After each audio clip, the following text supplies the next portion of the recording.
Paul Arsenault, bonjour. Bonjour. Vous êtes professeur en marketing du tourisme à l'UQAM. Vous êtes aussi vice-président du MT Lab, l'incubateur d'innovation en tourisme, culture et divertissement à Montréal. Ravi en tout cas d'être en votre compagnie aujourd'hui, Paul. Merci de l'invitation. On a beaucoup parlé, Paul, de monde d'avant et de monde d'après-Covid dans le tourisme. Cette idée de rupture vous paraît-elle conforme avec la réalité? Il y a une rupture avec la rupture. On a imaginé, avec la COVID, tout s'est arrêté, évidemment. L'industrie touristique, c'est inimaginable. Croissance, 50 millions d'arrivées internationales en 1950, 500 millions en 90, 1 milliard en 2010, 1 milliard 500 millions en 2019. Donc, croissance exponentielle, tout s'arrête. Alors, tout le monde est inquiet, tout le monde cherche à comprendre. Il s'est inventé des narratifs autour du tourisme, les gens allaient comprendre, allaient communier avec la planète, communier entre eux, auraient des nouvelles valeurs belles et d'humanité. Alors c'est faux, c'est absolument faux, c'est pas arrivé et le naturel est revenu au galop. Il y a une guerre en Ukraine. Donc, visiblement, ça n'a pas tant rapproché les peuples que ça. Ce qui est vrai, c'est qu'il y a des nouvelles pratiques sociales, de socialisation, de travail, un rapport au temps, à l'espace, à la communication. Je vais donner une anecdote. Désormais, les gens se textent avant d'appeler en disant « puis-je t'appeler ?» Ils font ça par texto. Il y a des nouvelles, comment dire, pratiques, alors qu'à l'époque, on appelait les gens et si les gens ne voulaient pas répondre, ils ne répondaient pas. C'est anecdotique, mais donc ce tourisme d'avant et après, ma conviction, c'est que la croissance va être beaucoup plus longue qu'on l'imagine, mais on va repartir dans une croissance exponentielle. Non, c'est pas vrai qu'on va voyager à bicyclette 12 mois par année. Alors ça, j'en suis convaincu. Mais cette reprise-là, ce qui sera dominant, la redécouverte non pas de l'hyper-local, mais d'une identité et d'un intérêt. Les Parisiens qui sont venus ici en Bretagne, je crois qu'il va en rester quelque chose. Alors ça, c'est la rupture, mais qui n'est pas une rupture philosophique, qui est bien une rupture dans les usages réels, concrets, qu'on peut mesurer dès aujourd'hui et constater. Oui, alors justement, si on entre un peu dans le détail, quelles sont les grandes tendances touristiques qui ont émergé ou qui se sont accélérées avec la pandémie? Que disent-elles finalement de l'évolution de la société? Elles disent que tout a été mis sur la glace et qu'il n'y a plus de tendance. Ce matin, je disais en conférence, quand on parle de tendance, on imagine que le scénario de la fin est connu et qu'on va le découvrir avec, comment dire, stupéfaction, comme une série sur Netflix qu'on regarde, on n'est pas capable d'arrêter et on sait qu'il y aura une fin et qu'on va être renversé. Or, c'est tout le contraire. La question des tendances, c'est l'absence de tendance. L'absence, tous les codes. Quand je parlais de la croissance tout à l'heure, quand c'est une croissance exponentielle, il n'y a pas grand-chose à questionner. Et d'imaginer les GAFA le durable la découverte de sens voilà, c'est chouette, les métavers maintenant, bon, la réalité virtuelle augmentée. Alors, ça ne tient plus la route parce qu'effectivement, encore une fois, tout a été arrêté. Et là, ça reprend selon des paramètres qui nous sont inconnus, qui ont un impact sur la disponibilité, les compagnies aériennes, sur des problèmes de recrutement, ressources humaines. Une compagnie comme Air Canada a reparti un certain nombre de vols. Donc, on met les pilotes en simulateur, on les fait voler, les agents de base sont formés. En cours de route, on n'avait pas pensé aux bagagistes qui sont au bas de l'échelle alimentaire, métier peu payé, aucune spécialisation, aucune scolarité nécessaire. Ils n'étaient pas là de retour. Et donc, les vols partaient avec du retard, des vols ont dû être annulés. On a vu ça chez les compagnies américaines, les grands groupes, des milliers de vols ont été annulés. Pourquoi?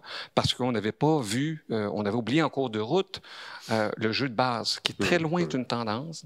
Ça prend des gens pour faire voler un avion, pas juste le pilote, les gens qui mettent les valises dans la soute. On a beaucoup parlé, Paul, d'écologie pendant la Covid. Est-ce que la lutte contre le réchauffement climatique et le développement touristique sont-ils deux objectifs conciliables, selon vous? C'est conciliable. C'est conciliable à partir du moment où on décide, dans les grandes politiques publiques, qu'elles le soient. Quand on voit le développement durable comme une contrainte économique au modèle économique, bien évidemment, c'est parfaitement impossible. Et si on ne contraint pas les constructeurs automobiles, si on ne contraint pas les constructeurs d'avions, on n'y arrivera pas. Je pense que ce n'est pas la pandémie qui va faire des miracles là-dessus, c'est la guerre en Ukraine. L'impact sur la chaîne d'approvisionnement et sur le coût des énergies va changer de façon monumentale et brutale, extrêmement brutale, la filière énergétique, puisque la réalité est la suivante. Les déplacements touristiques impliquent un déplacement, des énergies fossiles, l'utilisation d'énergie, consommation, ces choses-là sur lesquelles les modèles vont devoir, par la force des choses, et encore une fois brutale, changer. Alors non, c'est pas comment dire, incompatible. Et personne n'aurait souhaité une guerre pour arriver à ce résultat-là, mais peut-être que ça sera une des seules bonnes choses de cette guerre. Les mutations qui sont à l'œuvre, Paul, peuvent-elles être une opportunité pour l'économie touristique des territoires? Clairement, clairement. Et on a vu un changement de modèle, je crois, et ça ne sera pas facile pour la France. Ce modèle, donc, vers le haut, des hauts gouvernements qui financent des grandes structures nationales, qui retournent des grandes enveloppes à des structures régionales, et là, on va avoir la fusion des régions touristiques. Alors que je pense que le modèle dominant sera davantage un collectif d'appui à des petits projets. Et ce qu'on a vu aujourd'hui dans la journée, dans les conférences et chez les conférenciers, on ne peut pas arriver à une transition écologique, on ne peut pas arriver à un nouveau modèle du tourisme du jour au lendemain à l'échelle d'un pays. C'est parfaitement impossible. Ou à l'échelle de la Bretagne, c'est parfaitement impossible.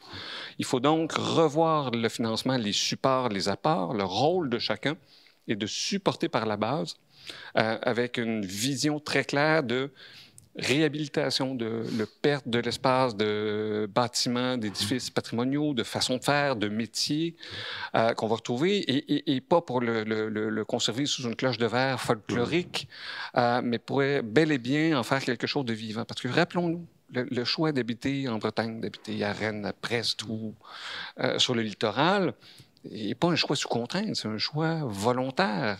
Il est possible pour le visiteur d'aller partout sur la planète, il est possible pour le Breton d'aller vivre partout sur la planète, il choisit d'être là. C'est une singularité extrêmement locale qu'il a fait. L'exemple qu'on a vu dans le panel que j'animais avant, c'est un petit village près de ma ville natale au Québec, Trois-Rivières, qui s'appelle Saint-Élie-de-Caxton.